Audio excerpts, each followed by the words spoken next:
Hi, and welcome to Science and Stuff.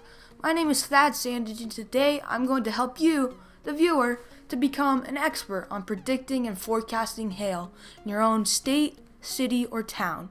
But to do so, we must first ask the question, what is hail? Let's get started.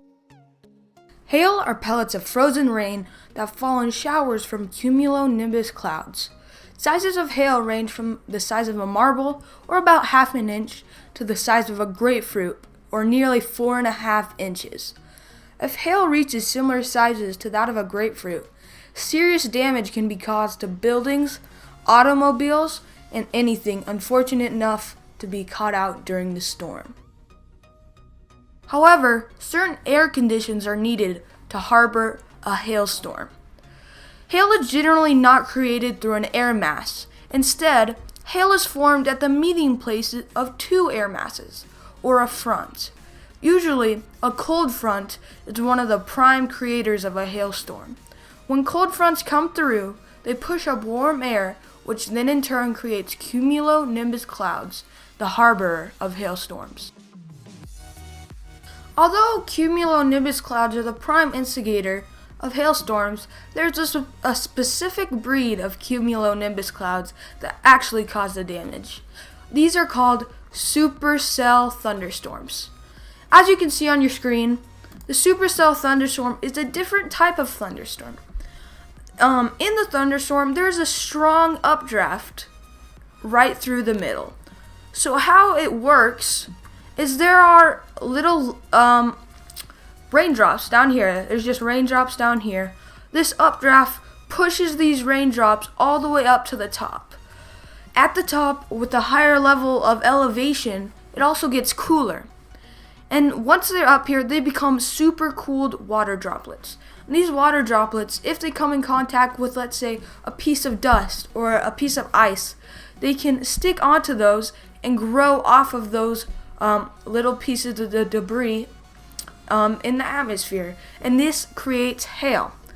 Hail gets bigger with the bigger updraft, but after the hail gets large enough that the updraft can no longer hold it, it drops to the earth, as you can see right here. It gets heavy and then it drops down to the earth.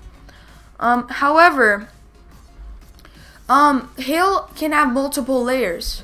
If, let's say, there's one strong updraft that sends it all the way down to the atmosphere and it drops down, but another updraft takes it back up. This causes hail to have layers that are formed irregularly, like an onion almost. But that's how hail is generally formed. The stronger the updraft, the bigger the size of the hail, and the bigger the threat to all below. Now, let's get to the part you have all been waiting for, and that is, how do you actually forecast a hailstorm?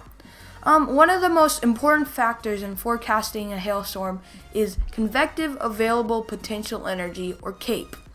CAPE is a measure of the amount of energy available for convection. CAPE is directly related to the maximum potential vertical speed within an updraft.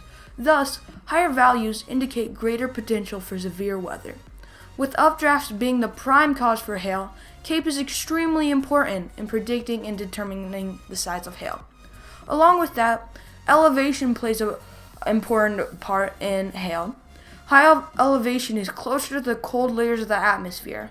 When a hailstone falls, it rapidly melts into rain when the environment is above freezing. If hail is forced to go through a large layer of warm air, it will melt quickly. Due to this, areas with high elevation and colder temperature often have more hailstorms with larger sized hail. As well as we talked about before, the supercell thunderstorms. There's no clear distinction between a thunderstorm that produces hail and does not produce hail. However, the supercell thunderstorms can be easily identified on a radar. Supercell thunderstorms on a radar can be identified through the small hook or kidney bean shape that appears when caught on radar.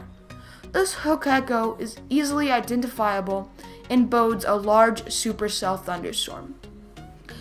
If you want to get your hands on a radar that you can use every day, you can go to AccuWeather.com.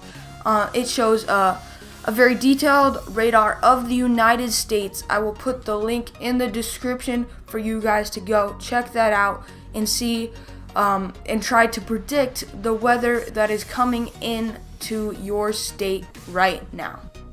This concludes the presentation. Thanks for watching. I hope you all enjoyed. Like the video if you enjoyed it, subscribe if you want to see more, and comment what you want to see next. Share with your friends, and I'll be back soon.